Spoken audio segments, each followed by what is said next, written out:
ఇప్పుడు మరిన్ని రాష్ట్ర వ్యాప్త వార్తలు వేగంగా సంక్షిప్తంగా చూద్దాం.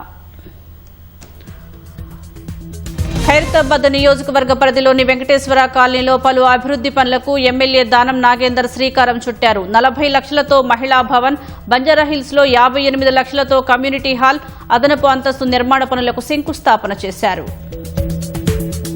సికింద్రాబాద్ కంటోన్మెంట్ నియోజకవర్గంలో నిర్మించనున్న క్యూర్ ఇందిరమ్మ ఇళ్ల నిర్మాణ స్థలాలను ఎమ్మెల్యే శ్రీ గణేష్ పరిశీలించారు. రెవెన్యూ, గృహ నిర్మాణ శాఖ అధికారులతో స్థలాల వివరాలపై ఆరా తీశారు.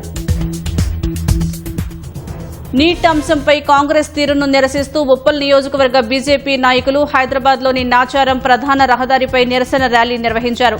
పార్టీ నాయకులు, కార్యకర్తలు పెద్ద సంఖ్యలో పాల్గొని నినాదాలు చేశారు. బీఆర్ఎస్ కార్యనిర్వాహక అధ్యక్షుడు కేటీఆర్ పుట్టినరోజును పురస్కరించుకుని మహారాష్ట్రలోని నాందేడ్ జిల్లా ధర్మాబాద్ తాలూకాలోని బాబ్లీ వద్ద గోదావరి తీరంలో 1000 వెదురు మొక్కలు నాటే కార్యక్రమానికి శ్రీకారం చుట్టారు. గ్రీన్ ఇండియా ఛాలెంజ్ వ్యవస్థాపకులు, మాజీ ఎంపీ సంతోష్ కుమార్ తదితరులు కార్యక్రమంలో పాల్గొన్నారు. రంగారెడ్డి జిల్లా మోకిలా పోలీస్ స్టేషన్ పరిధిలోని ఇంద్రారెడ్డి నగర్లో కాటన్ సెర్చ్లో పోలీసులు సరైన పత్రాలు లేని 52 ద్విచక్ర వాహనాలను, 5 ఆటోలను స్వాధీనం చేసుకున్నారు. తనిఖీల్లో 2 సీఐలు, 6 ఎస్ఐలు, 80 మంది సిబ్బంది పాల్గొన్నారు. సంగారెడ్డి జిల్లా బీరంగూడ శ్రీ భ్రమరాంబిక మల్లికార్జున స్వామి ఆలయంలో వరుణ యాగాన్ని నిర్వహించారు. వర్షాలు సమృద్దిగా కురిసి పాడి పంటలతో రైతులు సుభిక్షంగా ఉండాలని యాగం చేపట్టినట్లు అర్చకులు తెలిపారు.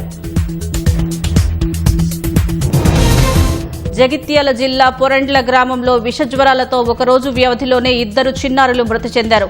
వైద్య ఆరోగ్య శాఖ గ్రామంలో వైద్య శిబిరం ఏర్పాటు చేసి నమూనాలు సేకరించారు.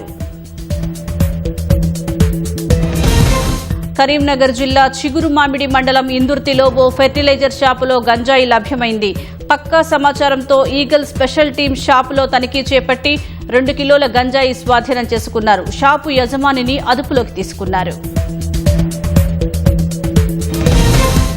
ఫీజు రీయింబర్స్మెంట్ బకాయిలు విడుదల చేయాలని మేడ్చల్ జిల్లా బీజేవైఎం ఆధ్వర్యంలో పోస్టర్ విడుదల చేశారు. 15,000 కోట్ల ఫీజు రీయింబర్స్మెంట్ బకాయిలను వెంటనే విడుదల చేయాలని డిమాండ్ చేశారు.